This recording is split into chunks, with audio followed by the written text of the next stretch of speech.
मैं पागलों की तरह बस दौड़ता ही चला जा रहा था और मेरे जहन में डॉक्टर्स की बस यही बात गूंज रही थी कि हम मजबूर हैं। जब आप लोग फीस जमा नहीं करवा देते, हम लोग कुछ भी नहीं कर सकते। मैं भागता हुआ सीधा नवीद के दरवाजे पर ही जाकर रुका था, क्योंकि अब तो बस वही मेरी आखिरी उम्मीद थी। सो मैंने जल्दी से दरवाजा खटखटाना शुरू कर दिया था और मैं दरवाजे पर से हाथ तक उठाना भूल गया था।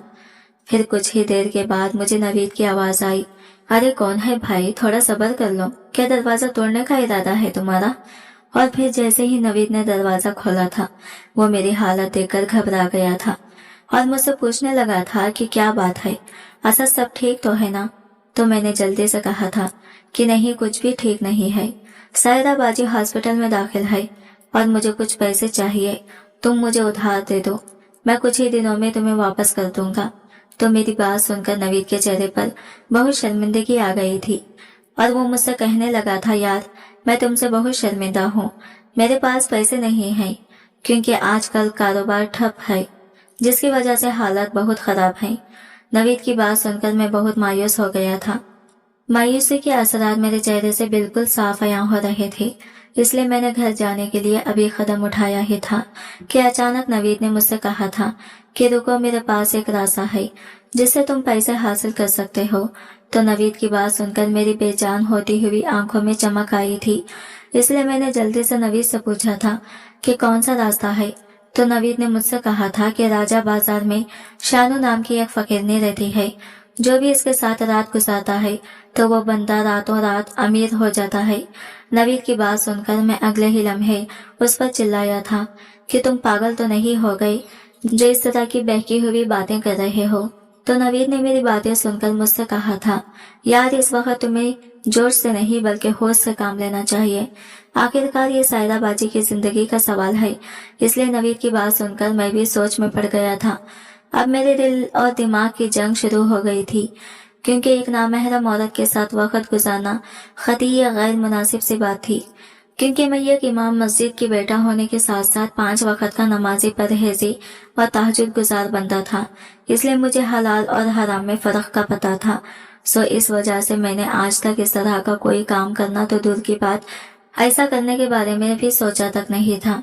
मुझे इस तरह से सोच में डूबा हुआ देखकर नवीद ने मेरे कंधे पर हाथ रखा था और सवालिया नजरों से मेरी तरफ देखा था। फिर मैंने भी हालात से मजबूर होकर आखिरकार गलत रास्ते का इंतखाब कर ही लिया था। इसलिए मैं नवीद के साथ शानो फकीरनी के ठिकाने की तरफ चुपचाप चल पड़ा था। फिर एक जगह पर पहुंचकर कुछ ही फासले पर एक अजीब व गरीब से हुलिये में सड़क के किनारे बैठी हुई औरत की तरफ इशारा करके नवीद ने मुझसे कहा था कि वो जो सामने औरत बैठी हुई है ना, वही शानो फकीरनी है और इसके पास ही तुम्हारी मुश्किल का हल है। लेकिन शानो फकीरनी को इस तरह से गंदे हुलिये में देखकर मैंने नवीद से हैरान होते हुए पूछा था कि ये भला मेरी क्या मदद करेंगी, जबकि इसके पास तो खुद इसके रहने का ठिकाना मौजूद नहीं है और ये बेयारो मददगार इस सड़क के किनारे बैठी हुई है। तो मेरी बात सुनकर नवीद ने हंसते हुए मुझसे कहा था कि यार इसी बात का राज तो आज तक कोई जान नहीं पाया था कि यूं दरबदर की ठोकरें खाने वाली फकीरनी आखिरकार किसी को करोड़पति कैसे बना देती है। फिर नवीद ने मेरा खंदा थपथपाया था और मुझसे कहा कि अब मजीद वक्त जाया ना करो और इसके पास जाकर पैसों का कुछ इंतजाम करो। तो नवीद की बात सुनकर मैं सर को झुकाए हुए शानू फकीरनी के पास गया था। जैसे ही मैं इस फकीरनी के पास पहुंचा था तो इसने अपना चेहरा उठाकर मेरी तरफ देखा था। मेरी नजर शानो फकीरनी के चेहरे पर पड़ते ही मुझे इससे वहशत होने लगी थी और एक अजीब सा खौफ महसूस हुआ था। किसी चीज ने मुझे इसके पास जाने से रोका था। मैं चाहने के बावजूद भी इसके करीब नहीं जा पाया था। मुझे शानो फकीरनी के चेहरे की तरफ देखकर उससे घबराहट होने लगी थी, क्योंकि इसका चेहरा बुरी तरह से झलसा हुआ था।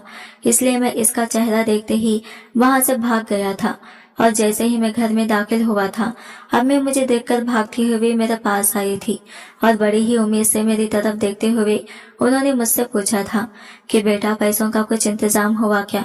तो अम्मी की बात सुनकर मैं इनसे नजरें नहीं मिला पा रहा था, इसलिए मैंने इनसे नजरें चुराते हुए बस नफी में सर हिलाया था। तो फिर अम्मी ने फौरन ही मेरे सामने हाथ जोड़ लिए थे और रोते हुए मुझसे कहने लगी थी कि खुदा के लिए बेटा कुछ भी करके पैसों का कोई इंतजाम कर दो और मेरी बच्ची की जिंदगी बचा लो। अम्मी की तरह मैं भी बहुत मजबूर था, इसलिए मैं बेबसी से अम्मी को देखता हुआ अपने कमरे में चला गया था और मेरी आंखों के सामने बस सायरा बाजी का चेहरा ही घूम रहा था, जो तकलीफ की शिद्दत से जर्द हो चुका था। सायरा बाजी की जिंदगी बचाने के लिए अब मेरे पास सिर्फ एक ही रास्ता था और वो था शानो फकीरनी, जिसका ख्याल मेरे जहन में आते ही मुझे इससे कराहत महसूस होने लग गई थी और मैं ये बात सोचने पर मजबूर हो गया था कि जिस औरत की तसव्वुर से ही घिन आती है, तो भला कोई भी शख्स इस औरत के साथ वक्त कैसे गुजार सकता है। यकीनन इंसान की मजबूरियां ही होती हैं जो इंसान को इस हद तक मजबूर कर देती हैं। यही सब कुछ सोचता हुआ मैं उठा था और फिर चलते चलते शानो फकीरनी के पास ही जाकर रुका था। उसने मेरी तरफ देखा था और फिर मुझे देखकर एक तमसुखराना अंदाज में मुस्कुराई थी। मैं इसके इस तरह से मुस्कुराने पर एक अजीब सी कैफियत का शिकार हो गया था और इससे बामुश्किल बस इतना ही कह पाया था कि मुझे आपसे कुछ काम है। वो फिर इसी मखसूस अंदाज में मुस्कुराई थी और मुझसे कहने लगी, आओ मेरे साथ में। घबराता हुआ इसके पीछे चल दिया था। शानो फकीर ने मुझे खंडर नुमा एक इमारत में ले गई थी। वह इमारत बिल्कुल ही टूटी फूटी सी थी। इसका सिर्फ एक कमरा ही बाकी इमारत के मुकाबले में कुछ बेहतर हालत में था। वो इस कमरे में दाखिल होते ही एक बेड पर बैठ गई थी और मुझसे बोली थी, बताओ तुम मेरे पास क्यों आए हो, क्या चाहिए, कहीं पैसे या फिर मेरा वक्त। तो मैंने डरते हुए शानो फकीरनी से कहा था कि कुछ पैसे चाहिए थे।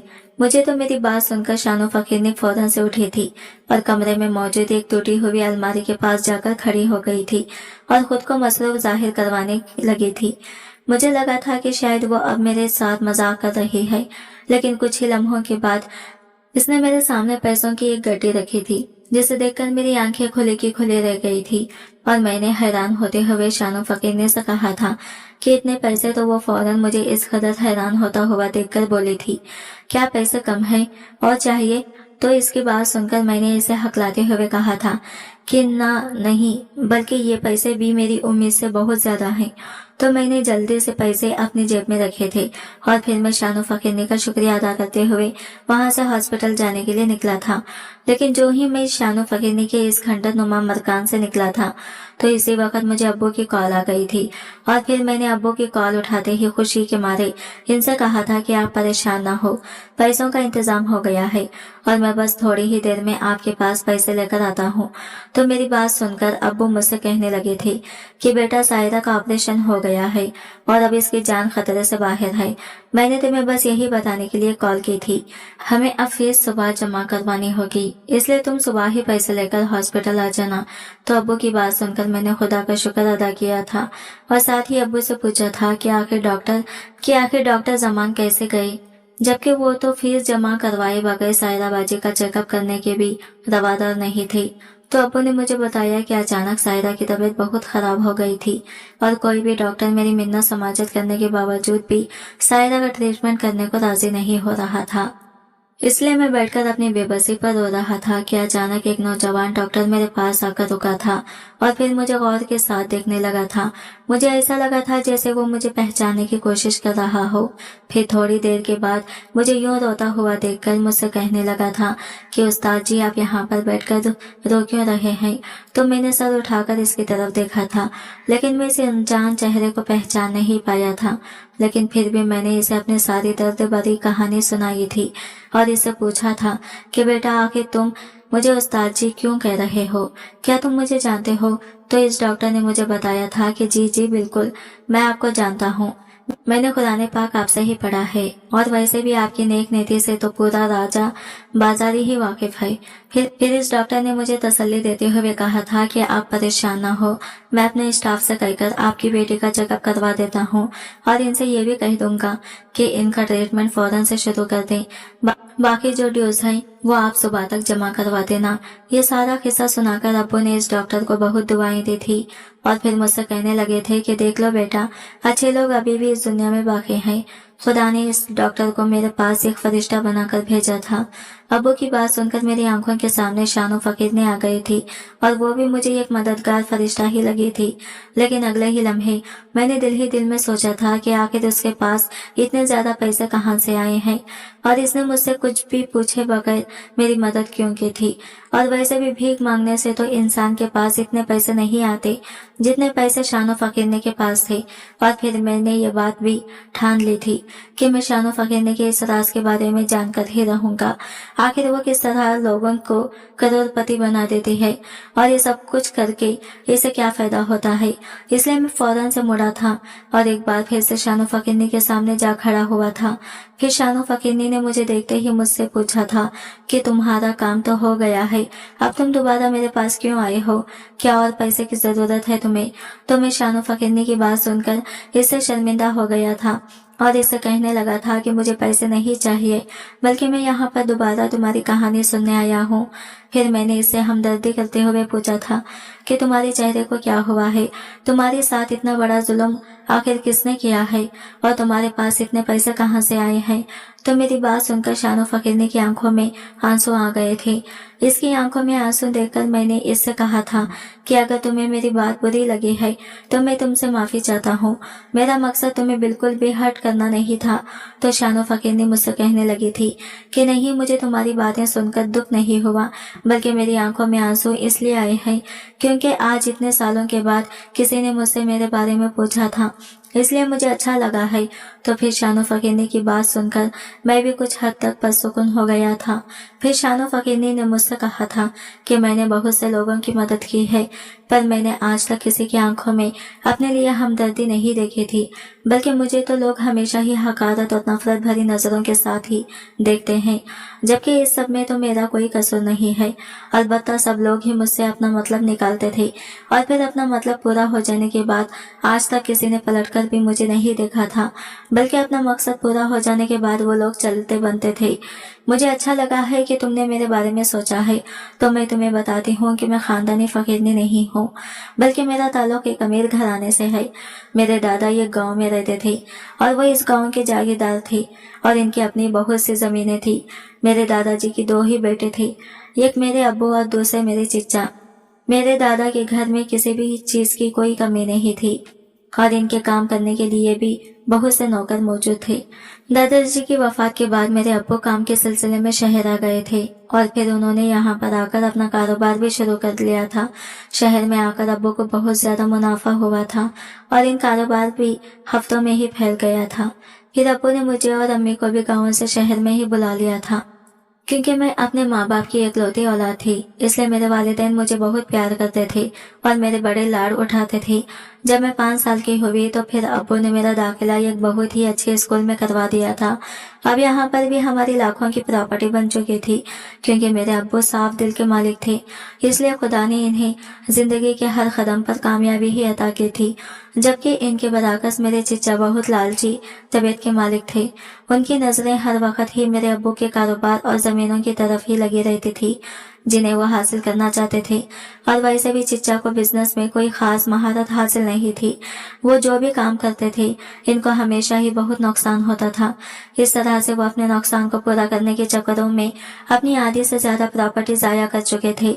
मेरे चिच्चा के 2 बेटे थे और दोनों ही मुझसे उम्र में बड़े थे।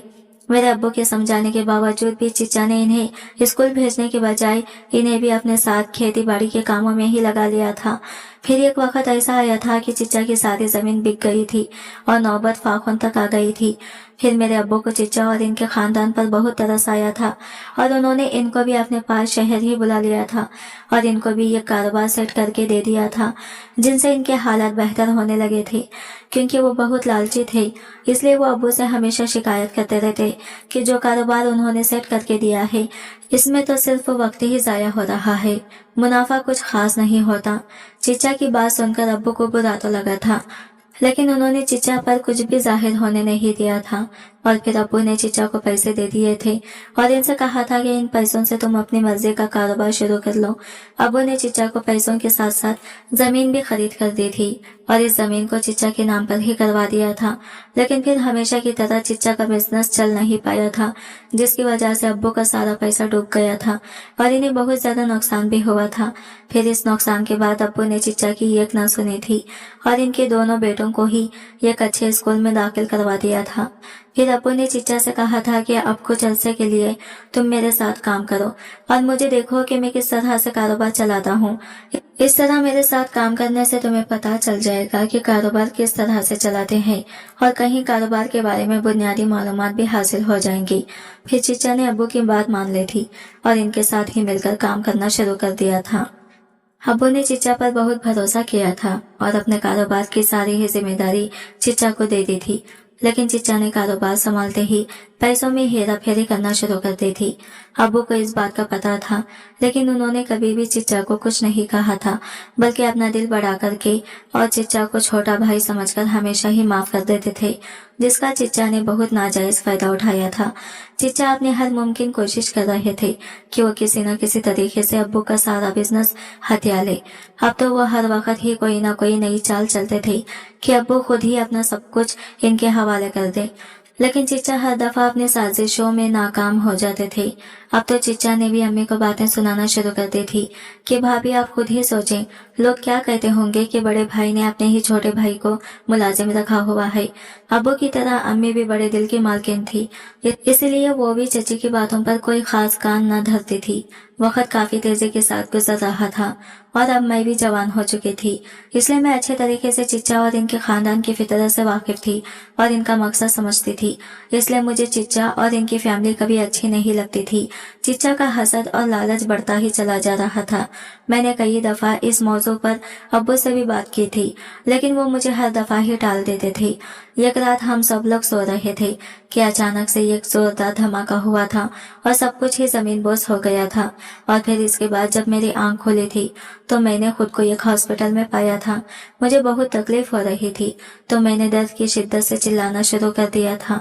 फिर डॉक्टर्स ने मुझे पुरसुकून करने के लिए एक इंजेक्शन लगा दिया था, जिसके लगते ही मैं गहरी नींद में सो गई थी। फिर कुछ ही घंटों के बाद जब मैं होश में आई थी तो मुझे कुछ लोगों की आवाजें सुनाई देने लगी थी। वो लोग मेरे पास ही खड़े बातें कर रहे थे। फिर मैंने बड़ी मुश्किल के साथ आंखें खोलकर सामने देखा था, जहाँ पर चची और चिच्चा खड़े बातें कर रहे थे। चचा चची से कह रहा था कि मैंने आज वकील को बुलाया है, वो भाई साहब की सारी जायदाद दरअसल और मुसल के नाम पर कर देंगे। शहनाजी अभी होश में नहीं आई थी, इसलिए इसके होश में आने से पहले ही इसके थंब प्रिंट ले गए, वरना ये बाद में बहुत मसला पैदा कर देगी। चिच्चा की बातें सुनकर चची भी इनकी तायद कर रही थी। इनकी बातें सुनकर मुझे बहुत दुख हुआ था कि हम लोग किस कदर तकलीफ में हैं और इन्हें अभी भी जायदाद की ही पड़ी हुई है। मुझे चिच्चा से मजीद नफरत होने लगी थी।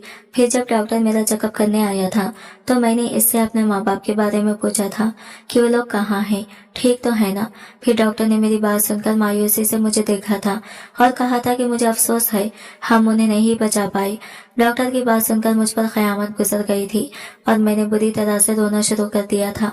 फिर डॉक्टर ने मुझे तसल्ली दी थी और चुप करवा दिया था, तो मैंने खुद को बड़ी ही मुश्किल से संभाला था। और फिर मैंने इस हादसे की वजह पूछी थी तो डॉक्टर ने मुझे बताया था कि पुलिस ने इब्तिदाई कार्रवाई की है और इस हादसे की मुकम्मल तहकीकात भी करवाई है, जिससे यह बात सामने आई है कि यह हादसा किसी की सोची समझी चाल नहीं है, बल्कि एक सिलेंडर के फटने से हुआ है और इस हादसे में किसी का भी हाथ नहीं है। जबकि यह बात मेरा दिल मानने को बिल्कुल भी तैयार नहीं था और मुझे पूरा यकीन था कि इस सब के पीछे चिच्ची का हाथ है, क्योंकि मैं जानती थी कि वो लालच में इस हद तक पागल हो चुके हैं कि वो किसी की भी जान आसानी के साथ ले सकते हैं। इसलिए डॉक्टर के जाते ही मैं भी चुपचाप हॉस्पिटल से निकल गई थी और फिर यूँ मैंने एक फकीरनी का रूप धार लिया था। इस तरह से फिर मैं शानो फकीरनी के नाम से मशहूर हो गई थी। मैं फकीरनी का रूप धारकर चिच्चा पर भी नजर रखे हुई थी। चिच्चा मुझे ढूंढने की हर मुमकिन कोशिश कर रहा था ताकि वो मुझे तलाश करके मेरी सारी जायदाद अपने नाम करवा ले, लेकिन मैंने भी ये बात ठान ली थी कि ये सब मैं किसी भी कीमत पर नहीं होने दूंगी। मैं कतई ये नहीं होने देना चाहती थी कि मेरे माँ बाप का खातिल उनके पैसों पर ऐश करे, इसलिए मैं ये गुमनाम जिंदगी गुजारने लगी थी। मैं अच्छी तरह से जानती थी कि अगर मैं अपने घर वापस चली गई तो चिच्चा मुझे भी कत्ल करवा देंगे, क्योंकि जायदाद अभी भी मेरे नाम पर थी। इतनी बड़ी चाल चलने के बावजूद भी चिच्चा के हाथ कुछ भी नहीं आया था और वो खाली हाथ रह गए थे। इस बात से चिच्चा को बहुत सदमा हुआ था, जिसकी वजह से इन्हें फॉलिज का अटैक हो गया था और वो हमेशा हमेशा के लिए माजूर हो गए थे।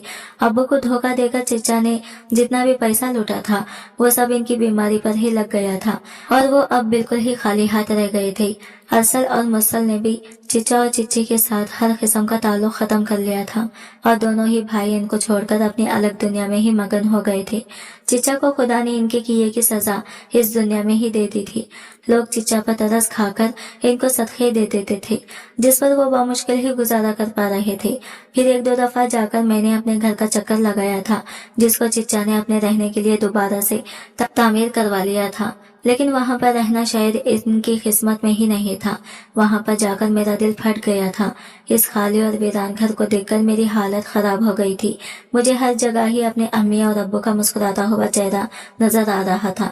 मुझसे अब इस घर में रुका नहीं जा रहा था, इसलिए मैं वहां से फौरन ही वापस चली आई थी। फिर मैंने अब्बू की जायदाद से लोगों की मदद इस नीयत के साथ करना शुरू कर दी थी ताकि इसका सबूत मेरे माँ बाप को मिलता रहे। शानो फकीनी की बातें सुनकर मुझे दिली दुख हुआ था और फिर मैंने इससे पूछा था कि आखिर तुम्हें किस तरह से पता चलता है कि इस बंदे को वाकई में पैसों की जरूरत है। तो शानो फकीर ने मेरी बात सुनकर दुखी से अंदाज में मुस्कुराई थी और मुझसे कहने लगी थी कि मेरी सूरत इस कदर खराब हो चुकी है, जो इसे एक बार देख लेता है वो दोबारा मेरे चेहरे की तरफ देखता तक नहीं है और वो फौरन ही वहां से भाग जाता है। लेकिन जो वाकई में मजबूत होता है वो पलटकर मेरे पास आ जाता है और फिर इस तरह मुझे पता चल जाता है कि ये बंदा वाकई में हालत से मजबूत है। फिर शानो फकीर ने मुझे देखकर मुस्कुराई थी और मुझसे कहने लगी थी, बिल्कुल तुम्हारी तरह जैसे कोई मजबूरी तुम्हें एक बार फिर से मेरे पास ले आई थी। तुम बताओ तुम्हें क्या मजबूरी थी। फिर मैंने इसे बताया था कि मेरी बहन सायरा की एक हफ्ते बाद शादी थी। तैयारियां मुकम्मल हो चुकी थी कि अचानक से सायरा बाजी की अपेंडिक्स में दर्द शुरू हो गई थी। डॉक्टर ने ऑपरेशन का बताया था कि लेकिन हमारे पास पैसे नहीं थे। फिर मेरे दोस्त ने मुझे तुम्हारे बारे में बताया था, इसलिए मैं पैसों की खातिर तुम्हारे पास आ गया था। फिर मैंने उठकर शानो फकीरनी के सर पर हाथ रखा था और इससे कहा था कि तुमने मेरी बहन की जान बचाई है और मैं तुम्हारा बहुत शुक्रगुजार हूँ और आज से सायरा बाजी के साथ साथ तुम भी मेरी बहन हो। फिर मैंने डॉक्टर से मशवरा करके शानो फकीरनी के चेहरे की सर्जरी करवा दी थी और फिर हमने मिलकर ये किंचियो खोल ली थी और कुछ ही अरसे के बाद मैंने एक अच्छी जगह शानो की शादी भी करवा दी थी और अब मेरी दोनों ही बहनें अपने घरों में खुशहाल जिंदगी गुजार रही हैं।